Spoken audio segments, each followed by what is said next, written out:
बिस्मिल्लाहिर्रहमानिर्रहीम स्टूडेंट, आपको पता है कि हमारी ये लेक्चर सीरीज स्टार्ट है। इससे पहले हमारी एक्सरसाइज 2.1 कंप्लीट हो गई है। आज हम 2.2 को डिस्कस करेंगे। तो आज बेसिकली जो ये चैप्टर है ये सारा लॉगरिथम का है, लेकिन उससे पहले हमने स्टैंडर्ड देखा था। स्टैंडर्ड नोटेशन की होती है, साइंटिफिक नोटेशन की होती है।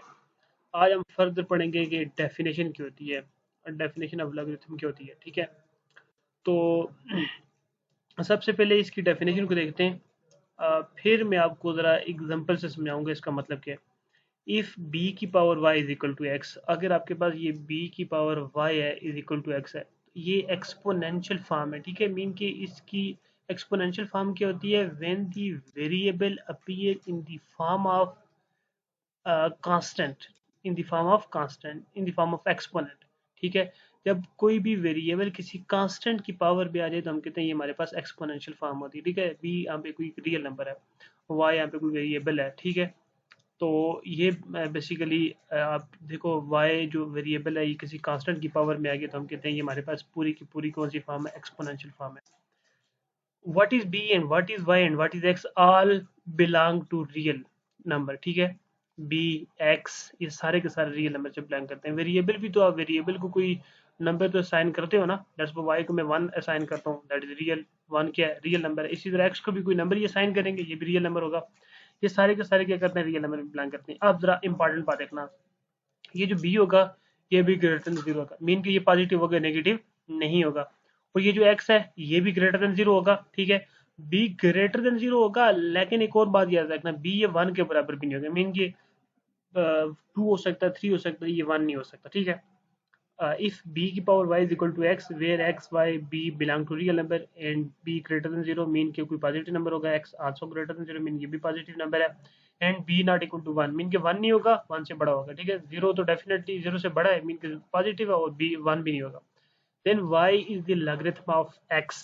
देन अच्छा, यहाँ पे लिखो then y is the logarithm of x। ठीक है, विद बेस b।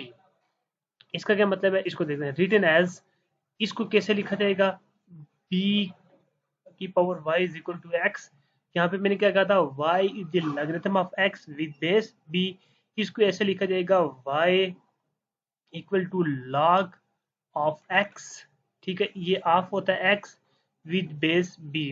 ये इसको इस फॉर्म में मैं लिख सकता हूँ और इसको मैं आल्सो इस फॉर्म में मैं लिख सकता हूँ। ठीक है, ये एक्सपोनेंशियल को मैं लॉगरिथम फॉर्म में और लॉगरिथम फॉर्म को मैं एक्सपोनेंशियल फॉर्म में कन्वर्ट कर सकता हूँ। इसी प्रोसेस को कहते हैं वाइस वर्सा।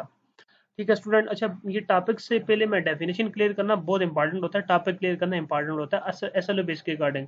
क्वेश्चंस आप डजंट मैटर, टॉपिक की समझ आ जाती है, एग्जांपल की समझ आ जाती है, तो क्वेश्चन आप खुद इजीली कर लोगे, ये मैं गारंटी देके कहता हूँ।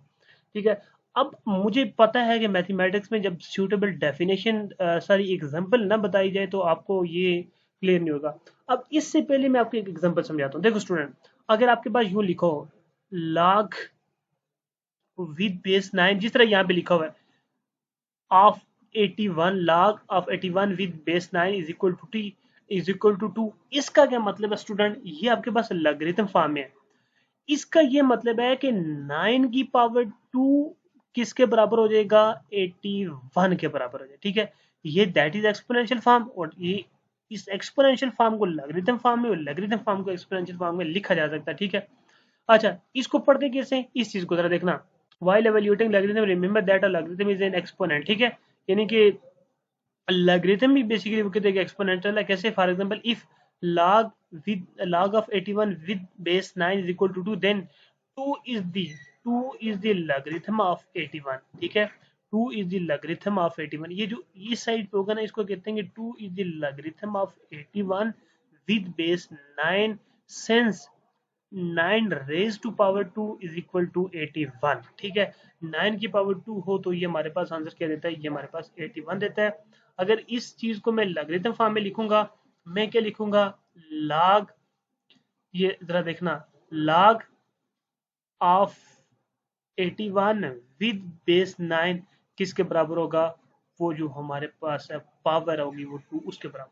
ठीक है, तो आई थिंक आपको इस चीज की समझ आ गई होगी अब यहाँ से दो तीन किस्म के क्वेश्चन बन सकते हैं कि अगर आपसे बोला जाए कि ये जिस तरह की लॉ की स्टैंडर्ड फॉर्म मैंने लिखी है ना, ये वाली, what is B, what is X and what is Y, all belong to real number, either b greater than 0 and b, अगर ये देख सकते हैं कि if b is equal to 0 then b equal to 1, not equal to 1, या b equal to -2। तो ये याद रखना कि इसमें जो आपके पास करेक्ट ऑप्शन होगा B not equal to 0, not equal to आपके पास क्या हो जाएगा 1 हो जाएगा, ठीक है। तो बाकी इसके आप ऑप्शन रॉन्ग हो गए, तो ये इसमें आप लोगों ने इस चीज को याद रखना। अच्छा स्टूडेंट, अब इस चीज का तो मैंने आपको समझाया कि अगर आपके पास एक्सपोनेंशियल फॉर्म हो तो इसको लॉगरिथम फॉर्म में लिख सकते हो। और अब इसकी एक दो एग्जांपल देखते हैं, ठीक है। Convert the following exponential equation two logarithm equation and the logarithm equation two exponential equation, mean के लॉगरिथम इक्वेशन को एक्सपोनेंशियल इक्वेशन में कन्वर्ट कर सकते हैं और एक्सपोनेंशियल इक्वेशन को लॉगरिथम इक्वेशन में कन्वर्ट कर सकते हैं। कैसे? अब आपके पास क्या है, 2 की पावर 7 है और ये किसके बराबर है, ये 128 के बराबर है, ठीक है। इसका मतलब ये होता है log of 128 with base 2 equal to आपके पास क्या आ जाएगा, ये 7 आ जाएगा, ठीक है। जिस तरह अभी हमने ये देखा था कि अगर b की पावर y हो इज इक्वल टू x हो, तो ये जो क्या होता है y इक्वल टू log, ये जो आपके पास होता है इसकी पावर, ये आपके पास y इसकी पावर में है, तो ये आपके पास क्या आ जाएगा y equal to log into x with base 5, ठीक है। तो ये अगर आप इस चीज को देखो तो ये आपके पास मैंने कैसे लिखा है, log 128 with base 2 equal to आपके पास क्या हो जाएगा 7 हो जाएगा। तो आपके पास यहाँ पे भी उसने ये लिखा हुआ है कि अगर 2 की पावर 7 इज इक्वल टू 128 हो तो इसको लिखा जा सकता है log of 128 with base 2 is equal to 7, ठीक है। अच्छा यहाँ पे जो ये जो 2 होगा ये इसकी बेस हो जाएगी, ठीक है। ये 128 हो जाएगा, ये ऑफ लॉग ऑफ हो जाएगा, ठीक है। लॉग विद लॉग इनटू यानी कि लॉग ऑफ 128 हो जाएगा। और ये जो आपके पास है, ये जो आपके पास ये जो इसकी पावर थी वो आपके पास क्या हो जाएगी, वो एक्सपोनेंट थी वो इक्वल टू हो जाएगा लॉग के केस में। अब ये क्वेश्चन आपके पास है जी 7 की पावर -3 इज इक्वल टू 343, ठीक है। ये आपके पास एक्सपोनेंशियल फॉर्म में है, इस एक्सपोनेंशियल फॉर्म को लॉगरिथम फॉर्म में कैसे कन्वर्ट किया जा सकता है, ये जो भी आपके पास राइट साइड पे होगी log ऑफ 1/343 विद बेस, ये जो आपके पास होगी 7 इज इक्वल टू -3, ठीक है। इसको ऐसे लिखा जाएगा। अब ये आपके पास अब cube root of 125 is equal to 5 है, तो इसको जब मैं लिखूंगा ये एक्सपोनेंशियल फॉर्म में, इसको log की फॉर्म लिखेंगे log 5, ठीक है। ये 125 जो भी हो गया इसकी बेस में आ जाएगा इज इक्वल टू हो जाएगा 1/3, ठीक है। तो ये एक्सपोनेंशियल फॉर्म से लॉगरिथम फॉर्म में, वो लॉगरिथम फॉर्म से एक्सपोनेंशियल फॉर्म में इसको लेके जा सकते हैं, इसी को वाइस वर्सा कहते हैं। उम्मीद है कि आपको इस स्लाइड की समझ आ गई होगी। अब मूव करते हैं नेक्स्ट स्लाइड की जानब, ठीक है। वहां पे क्वेश्चन को देखते हैं। अब आपके पास है जी ये क्वेश्चन है log 5, ठीक है। log 625 with base 5 is equal to 4 है। जब इसको आप लिखोगे तो इसको एक्सपोनेंशियल फॉर्म में कन्वर्ट करना है तो बड़ा आसान, आपके पास 625 अपनी जगह पे आ जाएगा, ठीक है। ये 5 राइट साइड पे जाएगा और इस साइड पे जो भी होगा इसकी पावर में चला जाएगा, ठीक है। मीन के 5 की पावर 4 किसके बराबर होती है 624, मीन कि 5 4 टाइम मल्टीप्लाई होगा तो आंसर आपके पास 625 देगा। अच्छा अब लाख बच्चों के माइंड में ये क्वेश्चन आता होगा कि ला का यूज क्यों करते हैं स्टूडेंट, सम टाइम क्वेश्चन इतना डिफिकल्ट होता है, ठीक है। तो उस डिफिकल्ट क्वेश्चन को आसान बनाने के लिए हम लाग लेते हैं। अब फॉर एग्जांपल आपके पास हो 3.0421 डिवाइडेड बाय आपके पास हो 2.0718, इस तरह का क्वेश्चन को डिवाइड करना बहुत मुश्किल है। तो हम जब इसका लाग लेते हैं तो लाग क्या करता है, फौरन डिवीजन को क्या करता है माइनस की फॉर्म में लेके जाता है। तो माइनस एज कम्पेयर टू दो टर्म को डिवाइड करना बहुत आसान होता है। सम टाइम अगर ये दो टर्म आपस में मल्टीप्लाई हो रही हो तो इनको मल्टीप्लाई करना भी मुश्किल होता है एज कम्पेयर टू सम करना। तो ला क्या करता है, इन टर्म को फौरन क्या करता है सम में कन्वर्ट करता है। हम दो टर्म को सम में उनको ऐड इजीली कर सकते हैं, ठीक है। ये आसान होता है आपके पास। अच्छा जी, ये आपके पास है log विद बेस 2 इंटू ऑफ 1/64 इक्वल टू -6 है, तो बस ये आपके पास क्या हो जाएगा, 1/64 अपनी जगह पर रहेगा, ये 2 राइट साइड पे जाएगा, राइट साइड पे जो भी वैल्यूज होगी इस 2 की बेस की पावर में चली जाएगी, ये आपके पास एक्सपोनेंशियल हो जाएगा।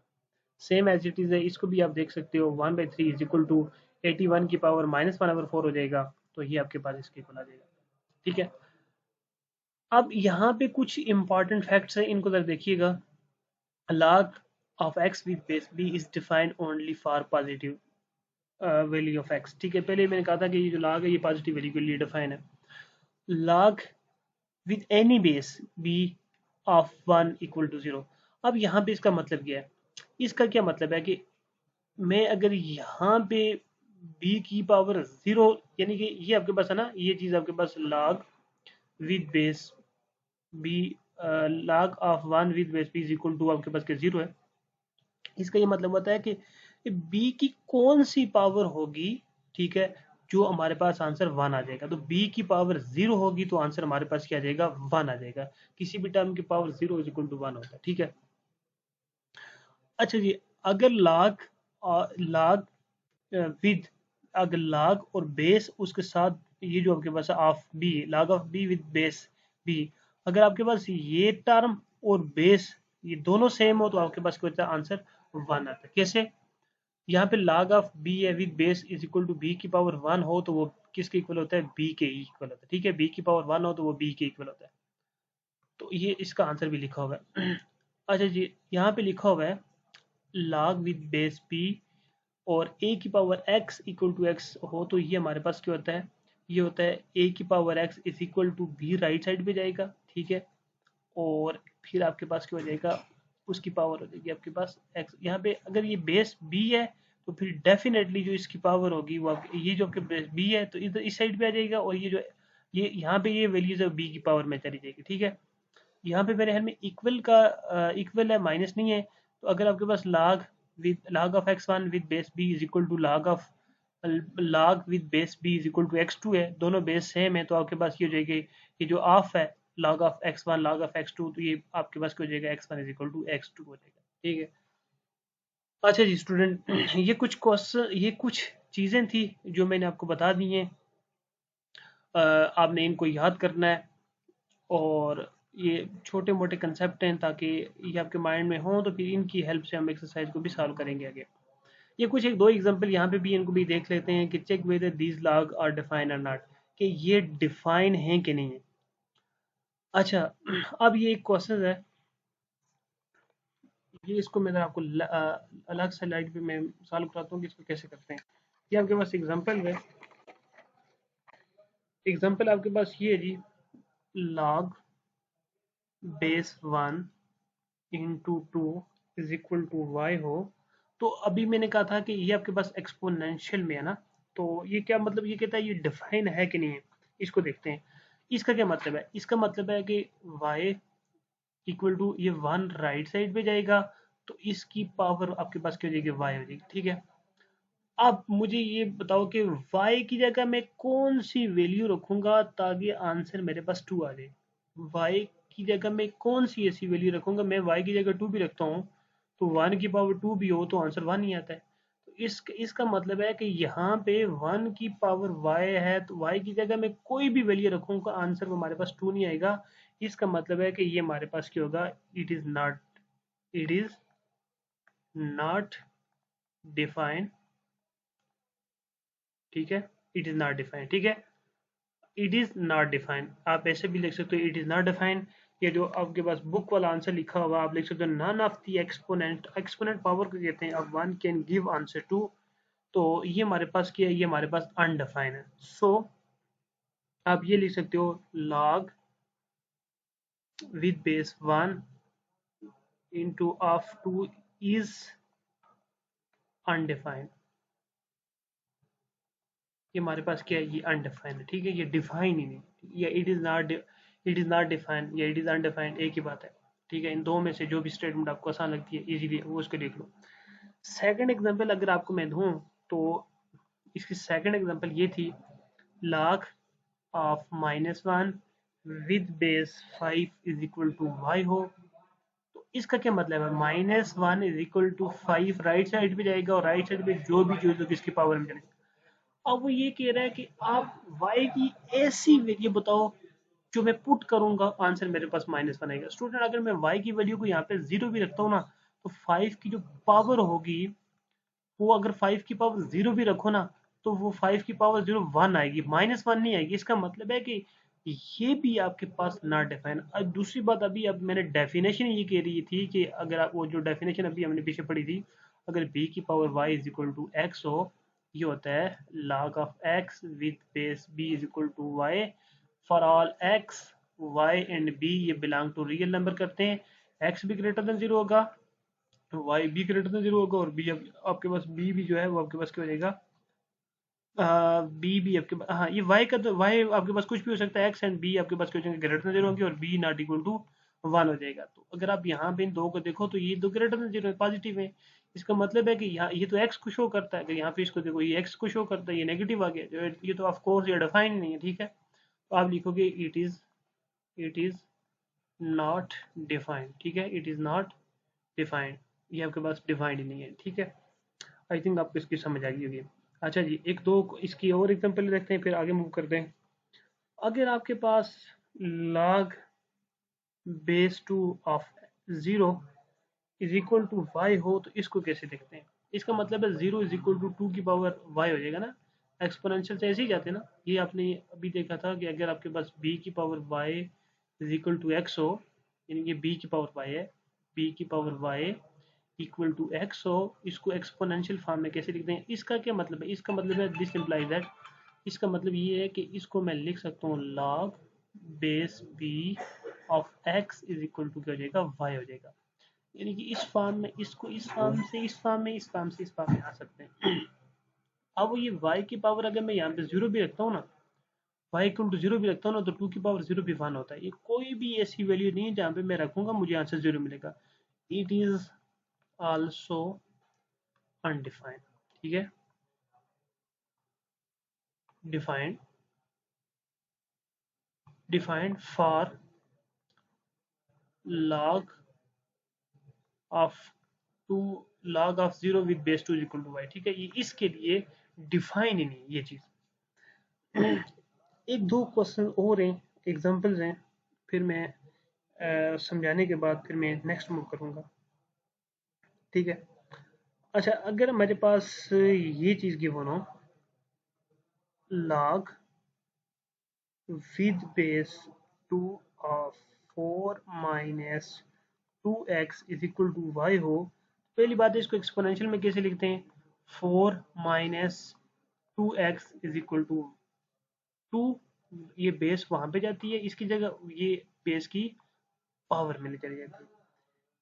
ये इसमें ये बोला गया है कि ये बताओ क्या ये ट्रू है x की इन इन वैल्यू के लिए, क्या ये आपके पास x की 0 1 2 इन वैल्यू के लिए, क्या ये आपके पास ये जो एक्सप्रेशन है, इक्वेशन है, क्या ये आपके पास ट्रू है, ठीक है। तो इसको देख लेते हैं क्या ये ट्रू है कि नहीं है। अच्छा जी, जरा इसको देख लेते हैं कि ये ट्रू है कि नहीं है। स्टूडेंट अभी मैंने ये आपको बताया, अभी मेरे पास आया था 2 की power y is equal to 4 minus 2x आया था। हम किस किस वैल्यू को देखेंगे, 0 पे देखेंगे और 1 पे देखेंगे, 2 पे देखेंगे। अच्छा, if x is equal to 0, अगर x 0 होगा, पहले इस वैल्यू को मैं डिस्कस करता हूँ। If x is equal to 0, अगर मेरे पास x 0 हो जाएगा, देन 2 की power y is equal to मेरे पास क्या हो जाएगी, 4 हो जाएगी, ठीक है। Is true for y is equal to 2। ये कब ट्रू होगा, जब इस y की वैल्यू 2 होगी, मीन कि 2 की पावर 2 होगी तो ये आपके पास 4 हो जाएगा, ठीक है। तब भी 4 इज इक्वल टू 4 बराबर आएगा ना, ठीक है। ये पहला केस ये था। इफ दूसरा देखते हैं, if x is equal to 1, then इसके अंदर पुट करना, इस इक्वेशन के अंदर 2 की power y is equal to आपके पास हो जाएगा, यहाँ पे 2 हो जाएगा, यहाँ पे क्या हो जाएगा 2, यहाँ पे is true for Y is equal to one, Y is equal to one के लिए ट्रू। ये कैसे, अच्छा ये कैसे हुआ आपके पास हुआ, ये ऐसे हुआ 4 - 2 इंटू इसकी जगह 1 पुट करोगे तो आपके पास 4 - 2 आंसर आपके पास क्या जाएगा 2 आ जाएगा। तो मैंने इसकी जगह ये डायरेक्ट 2 लिख दिया था। इसकी जो सिंप्लीफिकेशन है वो आपके पास ये है। अच्छा जी, if x is equal to 2, अगर x 2 होगा तो देन यहाँ पे देखेंगे तो फिर आपके पास क्या हो जाएगा 2 की power y is equal to 4 - 2 into 2 आ जाएगा। ये आपके पास क्या हो जाएगा 4 - 4, आंसर क्या आ जाएगा 0 आ जाएगा। इसका क्या मतलब है कि 2 की पावर 0 इक्वल टू 0। अब y के लिए क्या, y की जगह मैं कौन सी वैल्यू पुट करूंगा कि 2 की पावर अगर वो मैं लूं तो आंसर मेरे पास 0 आ जाए। तो ये ऐसा कोई भी पॉसिबल नहीं है। एक्सपोनेंशियल फंक्शन की सबसे बड़ी क्वालिटी यही है कि वो कभी भी आपके पास नेगेटिव वैल्यू नहीं देगा, वो हमेशा पॉजिटिव वैल्यू देगा। तो आप लिखोगे इट इज नॉट ट्रू, ठीक है, it is not true for any value of x, for any value of y, any value of y, y की किसी भी वैल्यू के लिए ये कंडीशन आपके पास क्या है ट्रू नहीं। आज इसका एक क्वेश्चन कर लेते हैं, ठीक है, बाकी इंशाल्लाह हम नेक्स्ट वीडियो में करेंगे। अब ये क्वेश्चन है कि check weather log of 7 - x with base x is not defined for x is equal to 0, x is equal to 1, x is equal to 6, x greater than equal to 7। ये इसके जो 3 part हैं, इन 3 parts के अंदर हमने ये बताना है कि ये किसके लिए डिफाइंड है और किसके लिए डिफाइंड नहीं है। मूव करते हैं नेक्स्ट स्लाइड की जाना, वहां पे इसको जरा देखते हैं इसको कैसे सॉल्व करेंगे। एक्सरसाइज आपके पास है, उसका एक्सरसाइज आपके पास 2.2 है। क्वेश्चन नंबर आपके पास क्या है 1 है। जो आपके पास जनरल स्टेटमेंट है वो आपके पास ये थी log base x of 7 - x। ये हमने ये बताना है कि इसके 4 पार्ट थे। पार्ट नंबर में इसको पार्ट नंबर 1 है कि x इज इक्वल टू 0, क्या ये x इज इक्वल टू 0 के लिए डिफाइन है कि नहीं है। दूसरा आपके पास ये पार्ट था, क्या ये x इज इक्वल टू 1 के लिए डिफाइन है कि नहीं डिफाइन।